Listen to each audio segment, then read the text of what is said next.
Welcome back to the Maximum Cricket Podcast. I'm your host Munter, and this is episode number 8. The only famous number 8 I can think of in the cricket circles at least is Stuart Broad, which is fitting because I've got Jeremy Smith back on the show to discuss some overreactions and underreactions to the Blackcaps' dreadful tour of England. We give England their flowers, don't worry, talking about their lead up to the Indian Test, and then we draft a Munter and Smithers 11 for the second time from the two squads. We've got Lugsy and Jacko back on with Is This Cricket, still looking for a segment sponsor if anyone's interested. Okay. We discuss warming up in whites along with some other dribble. And finally, on Coach Corner, we have a listener wanting to know how he should practice against spin. It's a yes bank maximum, the first of this contest. Oh, that is brilliant. It's a hero maximum. On the ground, down the ground, another hero maximum. Right, welcome back for the second time on the pod is Smithers. Today we are going to mostly talk about India, England. We're going to do another draft for that test coming up Friday. But first of all, we're going to do a post-mortem for the Blackcaps. So we're going to go over some of the problems that have occurred over this series and series prior. And we're going to talk about some of the overreactions we've seen in the public, in the media, and potentially some of the underreactions we've seen from the players. And we're going to see where we all land, what the Blackcaps potentially might do from two blokes that only play club cricket.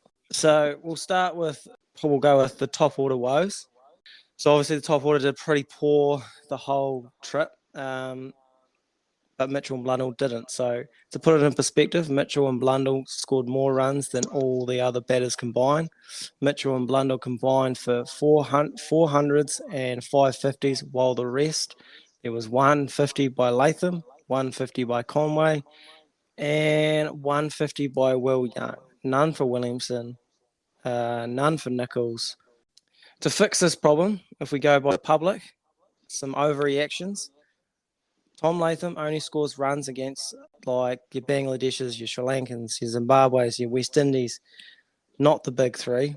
He's no good. He should go. Nichols never scores runs against big teams. He's got to go. And probably my favourite one is Conway needs to open the batting because that's where he scored runs last year. And Young is much better suited at number 4, so they should swap around. And if we look at an underreaction, these players are actually the best batters in the country. If we make wholesale changes, it's not going to fix a thing. If you look at England for a start, they've got the same players that just lost 16 out of 17 test matches, and all that changed was a mindset shift. Conway is actually just in a bit of a form slump. Moving him to open is going to make his life harder. He scored runs last year because no one had seen him before, basically. So, after I laid that out for you, Smithers, where do you land? How do we fix the top order? I don't like the Latham has to go sort of chat. It is a wee bit harsh. I think as little as 8 months ago, people were earmarking him. Well, I personally think now as well that he's the best opener in the world, and just because he's had one bad series, he shouldn't bring the axe down. I don't know, mate. It's a combination between, all right, he got a couple of good seeds. England bowled quite well, I thought, Adam. Yeah. It's never easy facing Stuart Broad around the wicket. Well, look at guys like David Warner, world-class player. Averages probably 6 against Stuart Broad around the wicket. So, it is a wee bit harsh. It's one of my favourites too. The Conway should open because he scored runs there. Mate, we've had some conversations off here, but it grinds my gears. Do you reckon Jason Gillespie should bat 3 because he scored runs there? got a double 100 of 3. So yeah, why don't they bump him up the order a bit? Yeah. Because it makes perfect sense. There's no other factors relating to Conway scoring runs last year. It's only because he was opening the batting. That is the only reason he's scoring runs. Apparently he's more suited, even though I don't believe he ever opened for Wellington. I think he only opened because he was he just had to play, and we already had a 3 and 4. And he just happened to be in like the best form of his life. And turns out Test cricket's pretty hard. And eventually, yeah, well, I wouldn't know personally, but I've heard, and you're under more scrutiny. They've sort of figured out little kinks in the armor. It seems to be something to do with his inside edge. They seem to be targeting it a lot. He chops on a bit. So he'll come back, but to make him open, the same thing would have happened. Honestly, where I sort of land is it's somewhere in between, but I'm closer to like underreacting because I do believe that those are the best batters we've got. I can't see, like, I've seen Ravindra's name thrown about. I think he's obviously a talent, and I think he'll be there at some point, but his record doesn't deserve. It doesn't throw him ahead of any of those guys. I think they're just in bad. They just had a bad series in bad form. I think they'll come right. Yeah, I'm a bit the same as you, really. Sort of leaning towards the old underreaction because you look at guys like our middle order's been, well, our sort of top order, apart from an opener, has been quite well set for the last 4 or 5 years, and we've been doing quite well. That's with Nichols at 5, obviously, because he was another one that they wanted to throw the axe at. So I reckon, I'm leaning towards underreaction because never easy playing over there in England. That English team played with more or less no fear either. In both aspects, they weren't playing very defensive. They're playing quite attacking cricket, which is actually quite a good watch for once. Well, that's it. I mean, the thing is, we can talk about the batting woes all we like, but at the end of the day, is we set England almost 300 3 times to win in this, and 3 times out of 3. And you would say if someone told me that before the test series started, I'd assume we would have won 3-0. So that's not really why we lost. So I just had a bonus question I want to throw at you. Because of Mitchell turning into Don Bradman, Colin de Grandhomme is going to come back into this team at some point, and he will be the all-rounder because they value his bowling. Who does Colin de Grandhomme come in for? Drop Williamson. Yeah, he's no good. Yeah. Let's land on overreaction. Let's drop Williamson, bat Mitchell at 3. And he might as well skip at the side as well. And obviously Will Young and Conway switch around, so Young bats 4 and Conway opens. That would have actually changed the whole series. Then we're scoring 800. Nice. Okay, so moving on to number 2. Our seam bowlers in particular, they're lacking a little bit of potency with the ball when it gets a bit older. That I would say is a bit of an issue. The seamers can look a bit same when the ball's not moving around. So my overreaction, and a lot of these overreactions I've actually seen out there, by the way, is Southey's too old. He's too slow. We need more pace in the attack. We need guys like Ferguson. We need guys like Ben Sears. We need Milne. We need raw pace. Wagner's got to go. He's too old. He's a one-trick pony. Now, here's the underreaction. The team was poorly selected every test, which led to we had a bowler short. In the first test, we had Ajaz Patel, only bowled 2 overs. We're not using him a bowler. And the second test wasn't too bad, but Colin de Grandhomme and Jameson got injured. Didn't help. The Duke's balls are becoming a lot softer and easier to hit than normal. Last one, England were outrageous. Like, it's not easy to prepare for someone batting like that. Yeah, so where do you lean? I don't like the pace theory in it. How do I explain this? Guys like Vernon Philander had an outstanding career, bowled 120 Ks. Just nipping it both ways. There's more to Test cricket than out and out pace, and I think we've seen that. Or else, Sean Tate would be a 150 game Test cricketer. Good point. Yeah, I think Southey just had too much of a load on his shoulders. Agreed. As you were saying, the selection was quite poor, and that led to more overs falling on Southey's shoulders. But obviously, injuries don't help it with Jameson and Big Colin. And as you said, England were bloody good. Johnny Bairstow coming out and hitting 800 runs off 35 balls. How do you prepare for that? Yeah, you can't. But I do like Southey. I do like bowl. I like our bowling attack. The Wagner one-trick pony, well, I've seen he was getting the ball up there, swinging it this test and a couple of highlights I've seen. So, True. mate, like, come on, just yeah.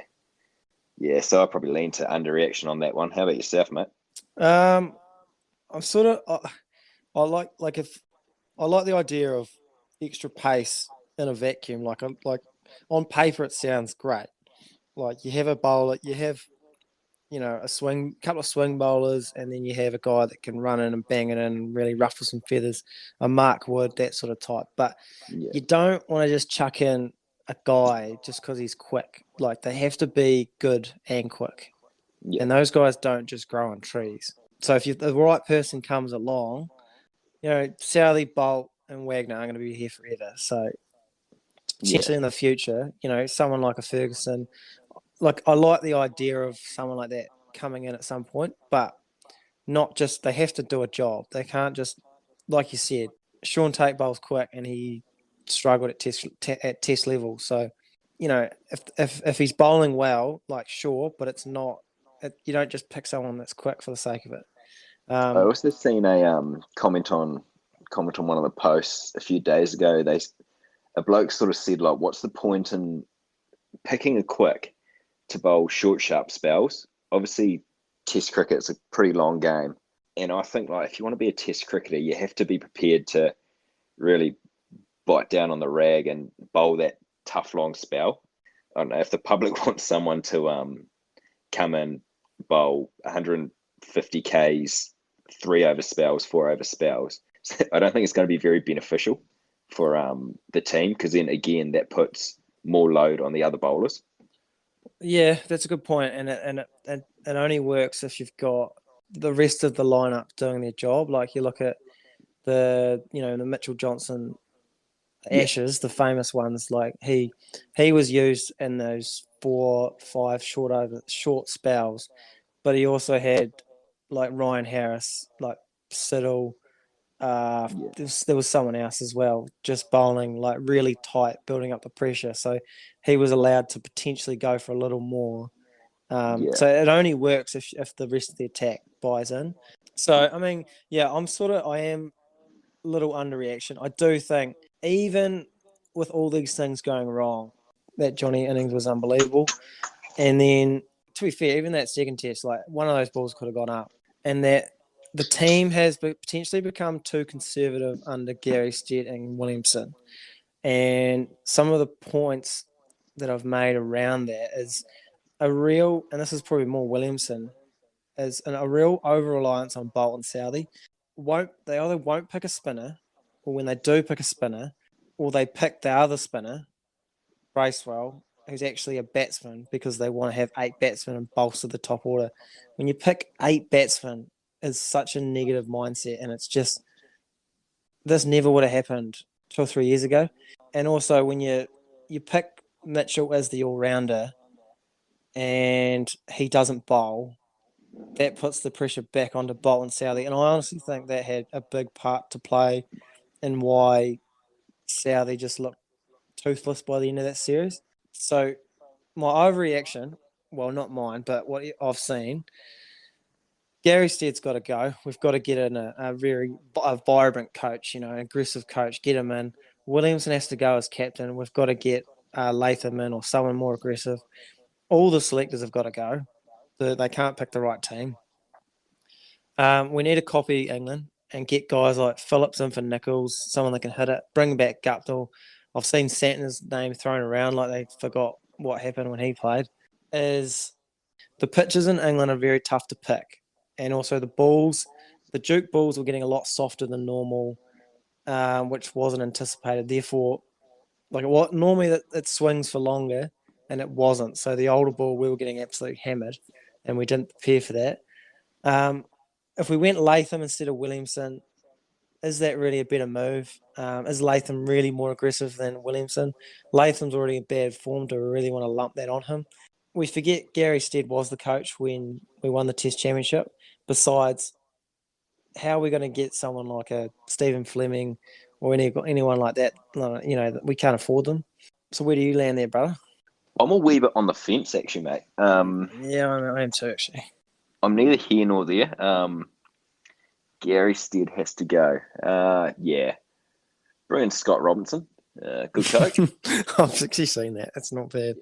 The old selection issues, it doesn't just come down to Stead and Williamson. True. I'm guessing there is a couple of selectors in the background that are pulling a few strings as well. So I think not necessarily have to go, but they have to really have a good think about what's best at the moment. And going for guys like Phillips, Guptill or Santner, I think Phillips might be a good shout, in all honesty. But again, as I've said to you off air, where do you fit him in? Before the series, we had a pretty bloody stacked lineup, that top six. And so where does he fit into that? Guptill, well, we all know how that went.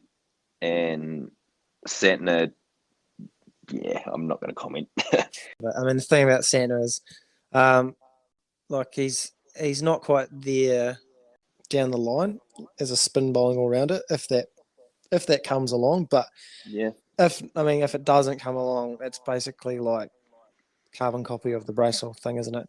I think where I'm sort of leaning is, I think it's hard to say that Gary Stead's got to go or Williamson's got to go or anyone's got to go without actually being in the group. I do know that whatever the selection process is, they do need to look at it. They need to find better ways of making decisions, because even though, yes, England's been hard, they've been making wrong decisions for a while now. And I don't know if that's something to do with Williamson being out a lot, with it on top of no Watling or Taylor as leaders. So a lot of it's fallen to other people. I'm not sure, but it does seem like the mindset has shifted towards a conservative approach, which was never New Zealand's way. And I don't think it's a way. I do like whenever you pick 8 batsmen, that is like the carbon copy of, it's a like really negative mind frame. I don't care what they say. So that's sort of where I've landed. I don't want to have like, and we touched on this before, but England didn't get better overnight by making wholesale changes. That team that just pumped us 3-0 was basically the same team that only won one test in 17. It could even be worse, to be honest, like man for man. So like a mindset shift will go a long way.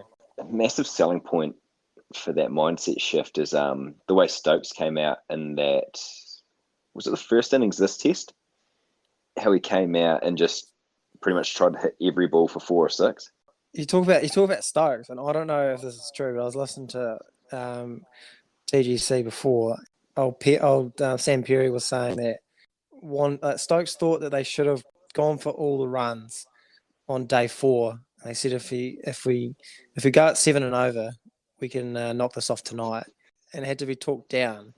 And I don't know if it's true or not, but it sounds great, and I think that's where that tells you everything you need to know about this English mindset.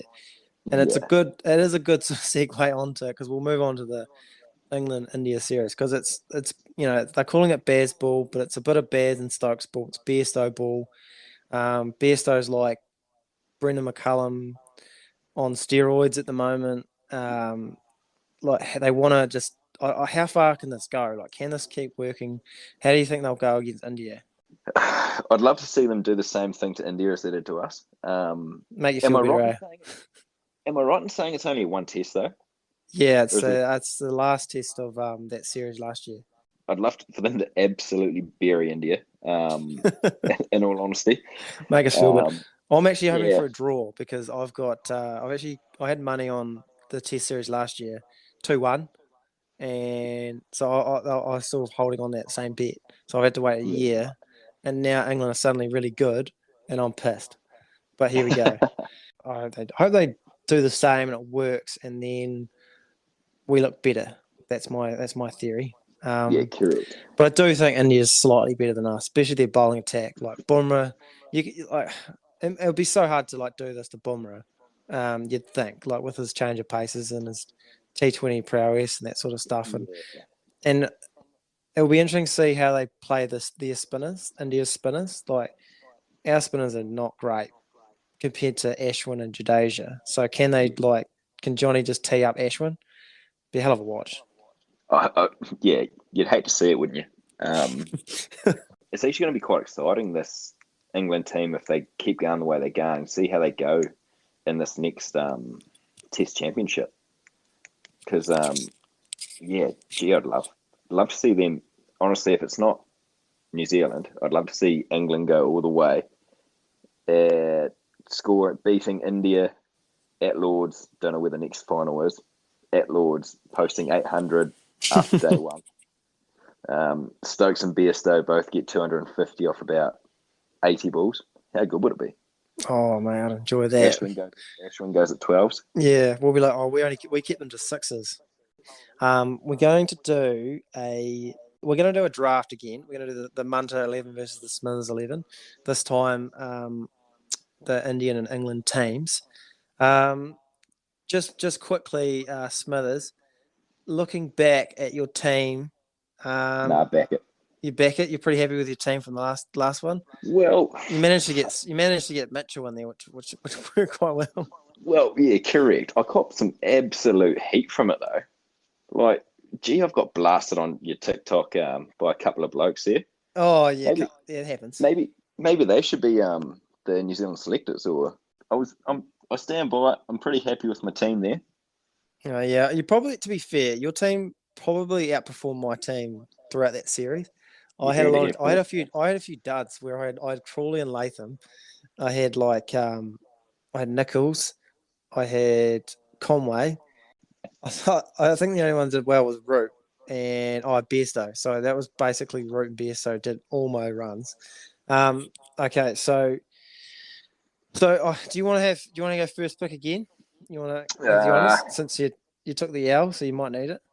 Nah, I tell you what, you can go first this time. Didn't work for me last time, so okay. you can have it, mate. I'm gonna go. The only person that I think that can match Johnny Bairstow's intensity, Richard Pant. That's my number one pick. You're gonna keep us straight away, you dog. Yeah, I don't know. I feel like I panicked a little bit there. No, I do like that. He was I haven't done much research or much planning here, but he was one of the ones that I really did want because quite like the way he plays, mate. Tries to hit everything to 6. How good is it? Shit. Right. Okay. I'm gonna go. I'm gonna go Ben Stokes here. Yeah, nice. Couple of 6-hitters already. Right. I'm gonna pick Bairstow, and he's gonna keep for me. Ooh, interesting. That's not a bad pick actually. I see he had the gloves for a bit there in that last innings against us, didn't he? So yeah, about 20 overs. I mean, he still did the job, obviously. That's not a bad pick actually. Okay, righto. I'm gonna go Rohit Sharma. Even though I think he's got COVID, I'm gonna assume he's fit. If he doesn't play, then he's automatically scratched from your team, and you have Zach Crawley. How does that sound? Well, you're not picking him. Absolutely not. Okay, well, I'll pick. No, what I'll do is I'll pick a sub, but I have to pick him right at the end. Right, so, you pick a 12th man. Yeah. Okay. Sweet. Yeah, I don't mind the Sharma selection actually. Who's going to captain your side, Sharma or Stokes? Stokes. Yeah, brilliant. Definitely. Right. What am I looking at here? Where's the test played? It's in Edgbaston. No, it's in Birmingham. That's about it. Yep. I'm going to go Bumrah. I believe is set to captain in India if Sharma's out. So that's interesting. Interesting. Thoughts on a bowler as captain? Feels weird, but I don't know why. I think that's just showing my age a little bit, you know. To be honest, yeah. There's no reason why it couldn't happen. I'm gonna go Shubman Gill. Oh, that's a good pick. We prodigal there, so yeah, looks good. Looks nice. I feel it's not really a bad pick here, eh? Because these, like the Indian team, is just stacked. Yeah, I know. It's a shame KL Rahul's not around. Yeah, he'd be top 2. Yeah. Okay. I'm gonna go. Yeah, I'm gonna go Jimmy Anderson. I believe he will definitely play. Not a bad wee bowling attack. Yeah, that's quite dangerous. That actually. couple of tactical ones here. Yeah. These teams look a lot more even than the last one. I'll give you that. What, do you reckon mine was quite stacked last time, do you? Yeah. I'm going to pick Stuart Broad. I've got a theory, and I'll give you. You can pick someone at the end, but I actually don't think he'll play. That's my theory. I think because he played all 3 tests, so 3 tests in 4 Right. weeks. So this will be 4 tests in 5 weeks. I don't think he looked as good as he normally does in that 3rd test. And with Anderson out, I have a feeling that they'll just go swap them in and out for this Yeah, test. right, gotcha. Well, that's my theory anyway. I could obviously be wrong, but I reckon we'll give you a 12-y. I thought he bowled bloody well. He beat the bat a lot. Oh, he bowled absolutely well. He basically changed the game. It was another thing that went wrong. Like they changed that game at Lords. Like no one else can do that. I seen a wee article there on Stuart Broad, like basically like give him a bit of respect because he doesn't really get mentioned in one of the great England bowlers of all time, but he's fucking definitely up there, eh? How was he? 36, and then you got Anderson 39. So let's say I think they did a stat where most wickets at like 36, and I think he's taken more than Anderson at that point. They always go like, oh, Jimmy Anderson and Broad are going to retire soon. There's no reason why Broad can't just like keep going after Anderson. Yeah, so that's a good pick. Right, okay, shit, what do I go now? Okay, I'm going to go Pajara. You bastard. Yeah, I actually tell you what, 6 months ago I would not have picked him, but since he scored all those runs in the county championship, I've got a feeling he's going to do well. Are we making it a rule that we just don't pick Coley? Let's make it a rule. Does it need to be a rule? Like if we're picking like the best team, I mean, true. I'm not. Well, I was having a look at that India squad, and he's actually the 9th best batsman in that team, like behind Ashwin as well. So, well, I mean, if we're talking straight, like if we want to talk form, there's a few players ahead of him, like now. Correct. Like I'd probably go does he make the India team? I mean, he will, but should he? I think he has. I think he has to. But I mean, I just can't see him. I can't see him scoring runs, and that's such a weird thing to say. Like I'm looking at Coley, and he's going to England, like one of the hardest places to bat. He hasn't scored a run in so long. I just can't see him scoring a run. Right. So you'll go Coley then? Absolutely not. I'm going to go Muhammad Siraj. Oh, that's a good one. Yeah. So there's some good bowlers, eh? Yeah, there is. Okay, I'm going to eat a little humble pie with this player because he's absolutely won me over. Because I remember we did this before the England-New Zealand series, and I really talked down on this player, and I like to take a lot of it back. Well, not take it back, but he's turned it around. So Alex Lees is going to come into my side. Reason is, like, in that West Indies series, he was like Hamid, but left-handed, where he just didn't hit it off the block at all. Didn't score a run. And then I don't know if it's Brendan McCullum or not, or whatever it is, but he was like Dave Warner in this test series. He was awesome. Like, so I'm a big fan of him. He's won me over like just like that. And so nicely done. Right. Just looking at the old squad sheets here. There's not many good all-rounders, eh? Like, not very many good seam bowling all-rounders. Shuttle Tackle. Nah. Not interested. Lord Tackle. Okay, I'm gonna go up top now, and I'm gonna go with Shreyas Iyer. Yeah, it's a good pick. I haven't seen a lot of him in Test cricket. I've seen a wee bit of him when he pumped New Zealand. Right. No, I can't have been watching that.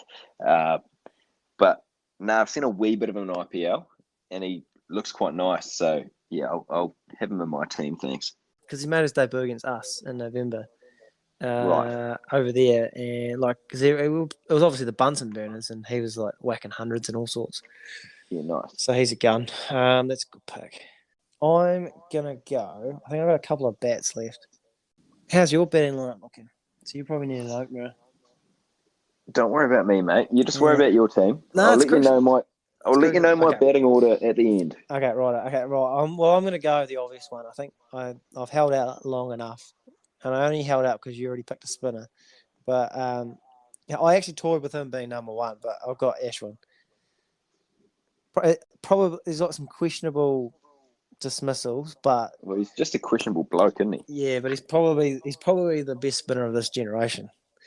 So yeah. I've got him. I need a couple of bats here, and I think Ollie Pope is batting quite well at the moment, and he looks nice. Yeah, damn. Just pick him anyway. So I'm gonna go chuck Ollie Pope in there, considering he faced the new ball. Well, the new ball in the first 5 overs at least 80% of the time. Yeah, Ollie Pope. I mean, I was going to say Crawley's due though. Crawley is due. Oh, mate. Well, isn't he overdue? It's so true. Mate, he's a good player. Would you say Coley's due? Yeah, he's bloody he's well done. He's like a steak that's been cooked up to like a raisin. That's been left on the grill for a couple of hours. Yeah, a couple of weeks maybe. It's almost got to be Coley at this point. I'm bloody talked him down. I don't even know who else there is. Not a wee Harry Brook debut. Nah, he's not going to play, is he? Nah. Not going to play. At least I know Coley's going to play. Well, fall into the trap. I kind of have to pick him.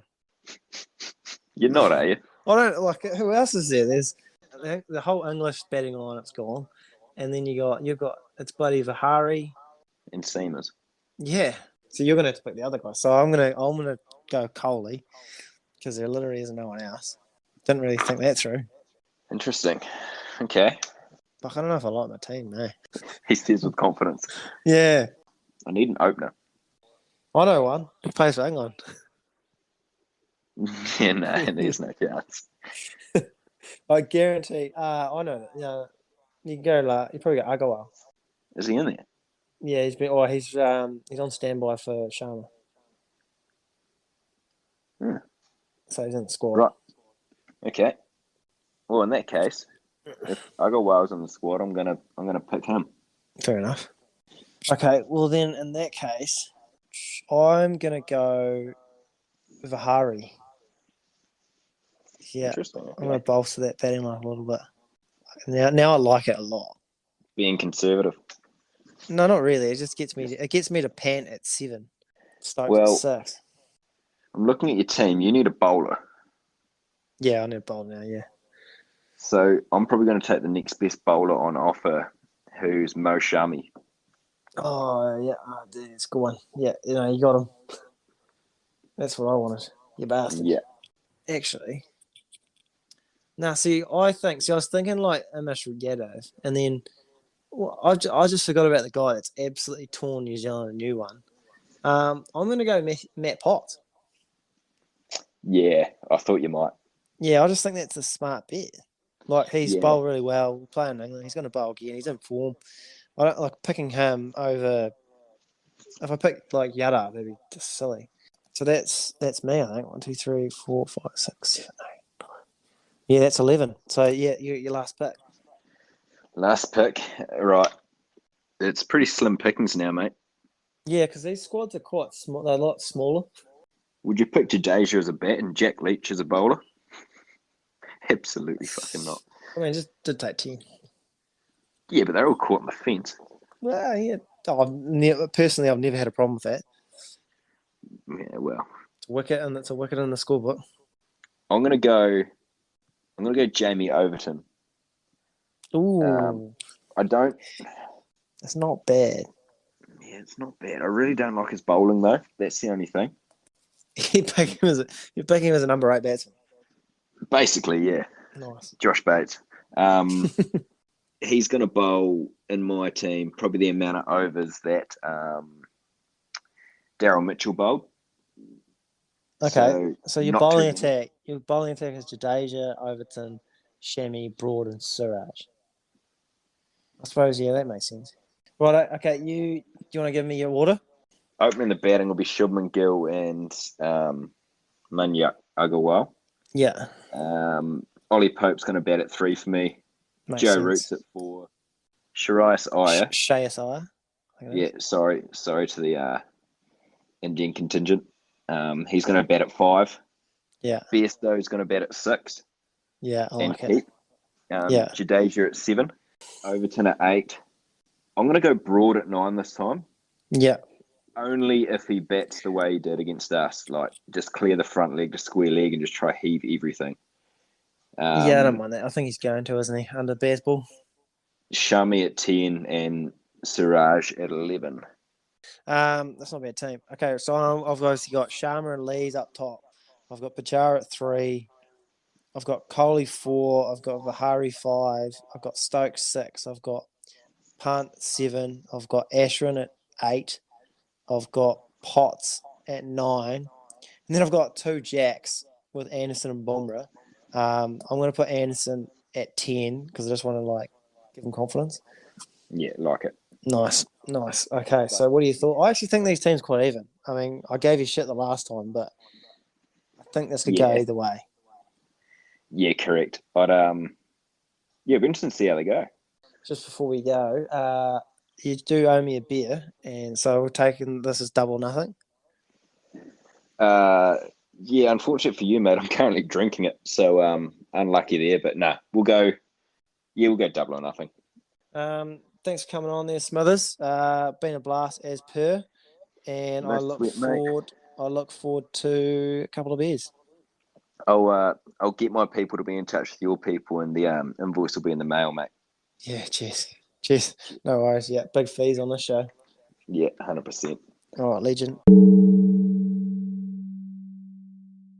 Right, welcome back to the pod is Jacko and Lugsy on Is This Cricket. We don't have a sponsor for this segment just yet, but, manscaping, all that sort of stuff, if you're listening. Bluetooth. We're open to suggestions, just whatever. We're pretty, we'll do anything sort of thing. So we'll pay you actually. just gives the pod credibility sort of thing. Yeah, absolutely. So last week's one, we went down the fast bowlers sort of took a hiding. So I think at some point Jacko is probably going to return serve. So we went down the line of fast bowlers overstepping, and we put it to our folks at TikTok, and the results were 58% against fast bowlers overstepping and 42% for, which tells me that 42% of my followers are fast bowlers. That's what it tells me. That's quite something. I can't believe there's so many people that go, yeah, I think that's what you got to do. You just got to do it. And I had some of the few comments that I liked, just in terms of why this may happen.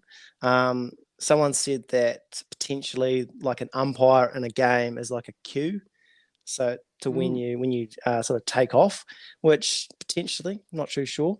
And the other one, which I thought could be accurate, maybe in a game you feel more nervous than you would in the nets. So your strides are shorter and your strides are just longer in the net because you don't care. You're running and you're bowling fast sort of thing.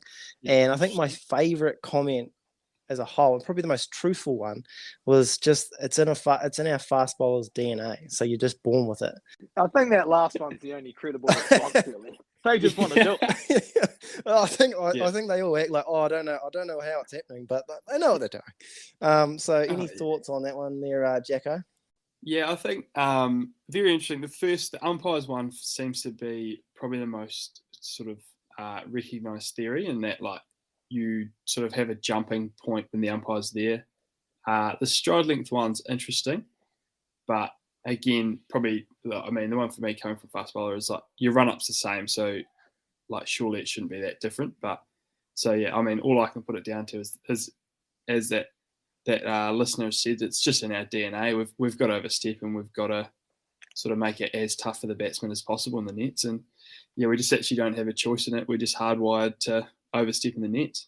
A lot of bowlers actually have a position for the umpires. Well, some do. Yeah. They have no ball problems. They will mark out where they want the umpire to stand. So Yeah, you're sort of showing you've played a bit higher level than the rest of us here. With that sort of stuff. It's pretty tough to get a second grader to sort of put where you want.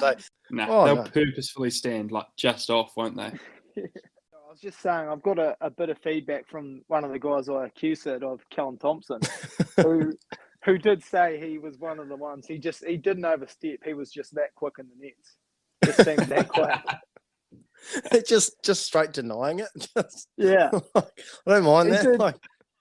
He did fully admit to being 110 in games and 145 in the nets, though. So yeah, I mean that's quite something. But at least he's owning that. Cricket, or is that Pretty Village? Wow, I tell you what. First of all, I've got I do like that he knew it was bad, so he tried to get you to go down with him. He's like, if I'm going down, you're coming down with me. So he knew already it was bad, and I actually seen this on TikTok the other week, and I commented on someone that did a similar thing, and there's actually this fact going around that there's never been an international player that has ever warmed up in full kit, and that's probably where Callum Thompson's career just went downhill. Yeah, I think it just we've spoken about karma in the past, and I think that just sort of started it. Yeah, well, as you can imagine, I mean, I know it's sort of Dunedin senior cricket, but when you're a young guy, it's still a bit intimidating, first up, and you want to make a good impact, and he sort of ran out to see the boys in full Tory kit. Yeah, a lot to unpack there, really. It's first of all, how has he gotten full playing kit before getting training kit? I mean, is he just seen playing kit there and gone, right, that's what I'm jumping into for training because I don't have any actual training kit? Which, yeah, that's sort of probably point A for me. But, I mean, yeah, playing kit's called it for a reason, is that you play games in it, you don't train in it, you don't show up in it. It's the lovely sort of addition to sort of the lower grade cricket is a bloke showing up in his white pants for a day's play. It's a long day. It's a long day in your whites. So you don't want to spend it's a long day. Yeah. Nah, if you're getting dressed in the morning and putting your whites on, like look yourself in the mirror and don't do that, I reckon. But this is life lessons here, eh? It's more life lessons this is turning into. Just how to survive. Yeah. Like not on the cricket field, but like in the changing sheds. Yeah. Which there's plenty to unpack in the changing world. Yeah. That could be a Patreon special, changing rooms. But so just on that. So just to confirm, so CT's turned up. He's turned up to training, not warm ups. No. So I just wanted to confirm that this is pre-game. Okay, so it is warm ups. Yeah, okay, just get because I think because I was going to say training in full kit. That would be.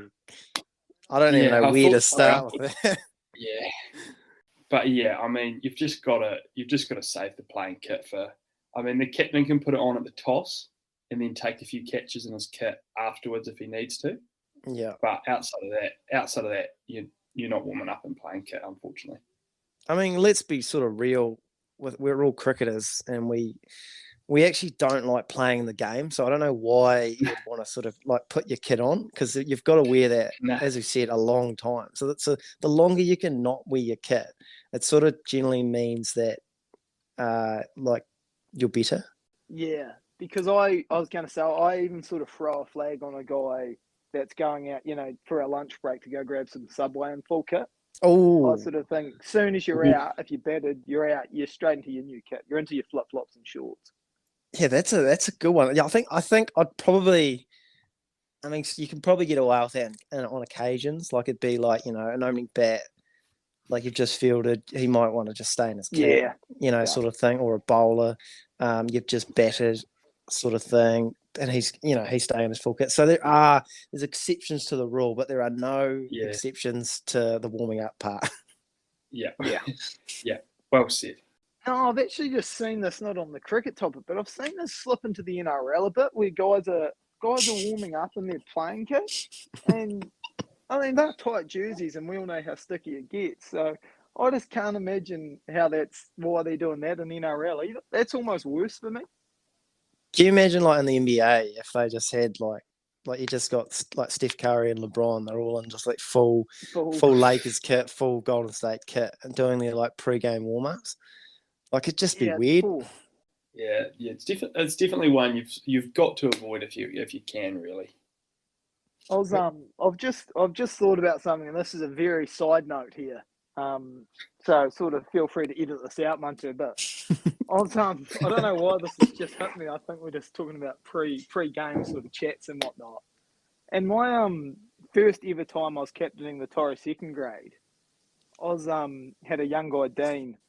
Oh, sorry, older than me, but a young fella at the time, Dean, and he was opening the bowling for us, and I hadn't captained him before, and I've seen him not warming up, and I've asked him straight if he wants to have a few warm up bowls, and he's looked me dead in the eye and said, "Have you ever seen a lion warm up to take down a gazelle?"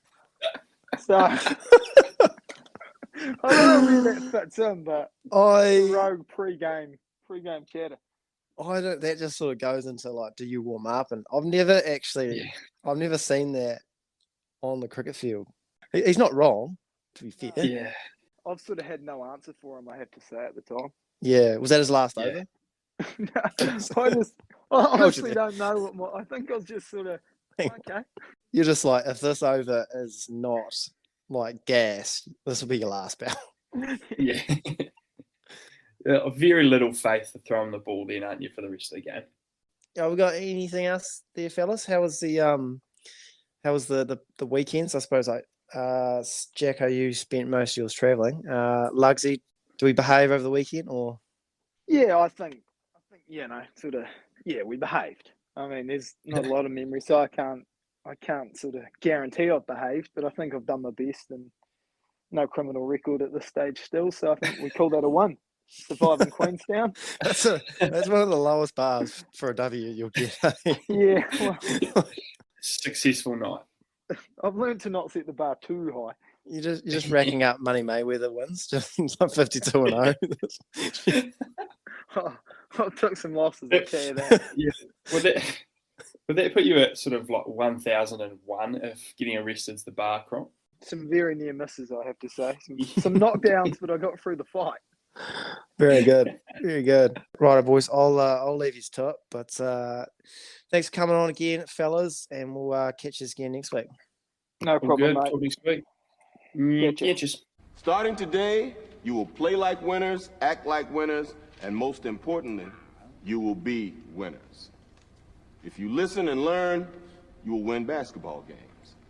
And gentlemen, winning in here is the key to winning out there.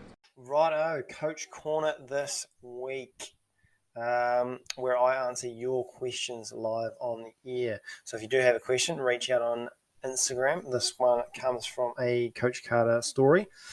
It's how to practice batting versus spin. Okay, this is a really good one, and I really like teaching it personally when I'm doing a little bit of coaching. I do find at the club level, anyway, we do struggle playing spin in general. I know from playing it, I know from bowling it as well, because I'm not particularly a good spin bowler. I'm a part-timer, I can't turn it, but a lot of people struggle with the pace off the ball. So one of the biggest things I think that batsmen need to deal with is picking the length. So if you can control the length of a spinner, you've won half the battle. By doing that, so there's two ways of doing that. You can either be a really good sweeper of the ball. So me personally, I'm quite short, so I was never a good sweeper of the ball. I would only really sweep if it was really turning. So if it's really turning square, it's quite difficult to hit down the ground. So that's when it's actually safer to sweep, even reverse sweep, than hit down the ground, because it's slow, it spins, you're going to catch either the outside edge, you're going to get beaten, you're going to get stumped, inside edge to short mid-wicket.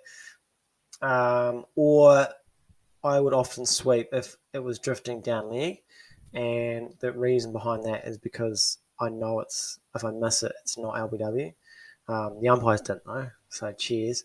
But that was the theory anyway. But if you're going to learn how to spin, there's heaps of different ways to learn how to spin. Like you can just go on YouTube and how to sweep and that sort of stuff. There's heaps of stuff coming up. One of the things I sort of figured out how to sweep personally was I used to get whoever was giving me throwdowns. It would be like underarms, maybe a tennis ball, whatever to start with, because I was quite bad, and I just got them to throw them underarm or overarm, and I used to just sweep everything. So this is just a training exercise. So I would sweep everything I could, and I would fail miserably for half of those shots. And reason being is I would start to figure out which balls I could and couldn't sweep. It became pretty clear pretty quickly.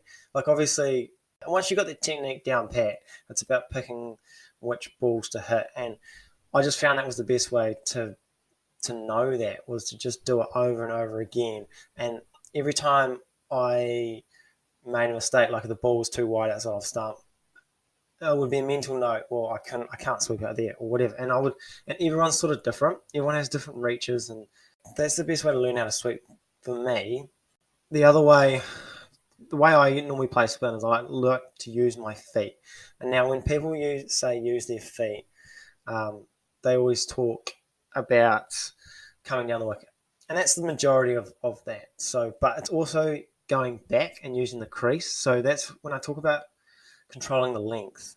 If you can come forward and back, it makes it very difficult, because the spinner wants you to go back to a full ball, essentially, and get you trapped LBW. So if you can read the ball in the air, come down the wicket, either get it on a full or a half volley, the spinner can't do anything. And likewise, if you can go back in your crease and the ball's too short, you can cut it, you can pull it, you can do whatever you want with it.